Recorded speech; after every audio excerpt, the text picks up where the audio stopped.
In this video we are going to discuss about feed water valve of boiler. The feed check valve is a gunmetal, right-angle non-return globe valve. The chest spigot into the boiler end plate. Some boilers have a combined shut-off and feed valve in the same valve chest. The shut-off valve, a screw lift valve, is between the feed valve and the boiler.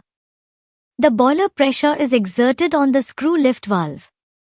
The screw-down non-return feed check valve shown in the graphic has a spindle extending downwards. The valve can be opened or closed from the platform. The valve and spindle form a dashpot and cushions the action. The valve has a spiral groove in its bore which allows it to rotate slowly while working. This eliminates uneven wear and keeps it free for operation. Now we will understand working of feed check valve with a short animation.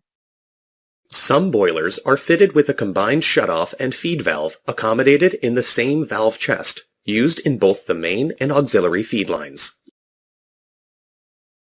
The shutoff valve is a screw lift valve, which is located between the non-return feed valve and the boiler.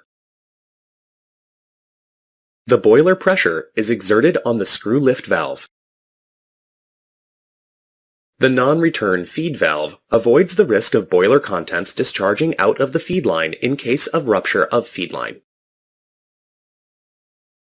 Combined shutoff arrangement allows the non-return feed valve to be isolated and overhauled as screw lift valve is shut whilst the boiler is in operation and steaming.